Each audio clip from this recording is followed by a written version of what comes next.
کسی مسلمان کے اسلام کی خوبی حسن یہ بھی ہے کہ وہ ہر اس کام کو چھوڑ دے جس کا اس کو کوئی فائدہ نہیں، یعنی دنیا کا وقت یا تو لگے دنیاوی ضرورت کوئی پوری کرنے کے لیے، وہ بھی ظاہر بات تو تقاضا ہے، زندگی کے تقاضے ہیں پورے کرنے میں، یہ ایک مصرف ہے، جائز مصرف ہے، صحیح مصرف ہے، اور یا پھر اس کے ذریعے سے آخرت کمائی جائے۔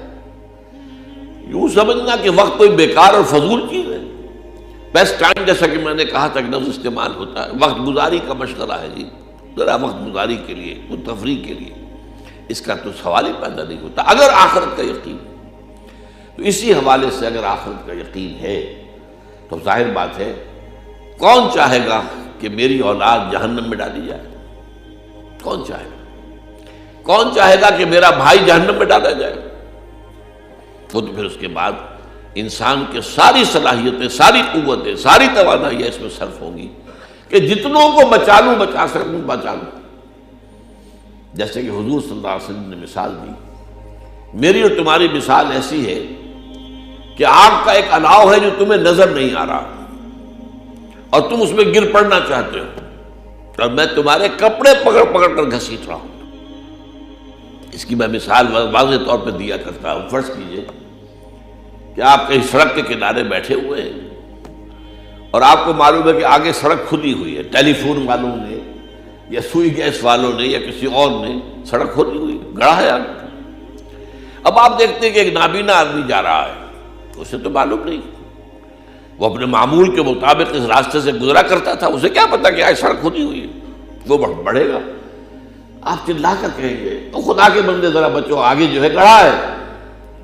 اب فرض کیجئے وہ بہرا بھی ہے، اس نے سنی نہیں بات، تو معلوم ہوا کہ وہ تو کنارے پر پہنچ گیا، اب گر پڑے گا فوراً، تو آپ دوڑ کر اس کے کپڑے پکڑیں گے اور کپڑوں سے اس کو پکڑ کر بچائیں گے۔ یہی لفظ استعمال کیا حضور نے، میں تمہارے کپڑے پکڑ پکڑ کر تمہیں بچا رہا ہوں، گھسیٹ رہا ہوں۔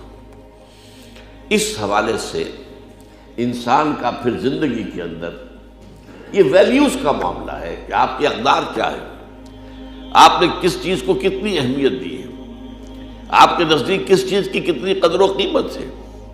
تو یہ چیز در حقیقت جو کچھ آپ نے اپنے لیے پسند کی ہے، اگر آپ اپنے لیے جنت پسند کرتے ہیں تو آپ اپنے بھائی کے لیے بھی جنت پسند کیجیے جس سے بھی آپ کا تعلق ہے۔ اور وہ چیز جیسا کہ میں نے عرض کیا، اس کا دائرہ وسیع سے وسیع تر ہو کر پوری نوع انسانی تک پھیل جانا چاہیے۔ چنانچہ یہی وہ ہے بات جو کہی گئی ہے قرآن میں حضور کے بارے میں، وَمَا أَرْسَلْنَاكَ إِلَّا رَحْمَةً لِلْعَالَمِينَ۔ حضور کا یہ دائرہ جو ہے تمام انسانوں تک، اگرچہ لفظی ترجمہ ہوتا ہے تمام جہانوں تک، یہ اس سے مراد کیا ہے؟ بعض اوقات عربی زبان میں ظرف کی جمع بول کر مظروف کی جمع مراد ہوتی ہے۔ عالمین یعنی اس عالم میں رہنے والے سب لوگ، تمام قومیں، تمام اقوام، ان سب کے لیے رحمت ہے۔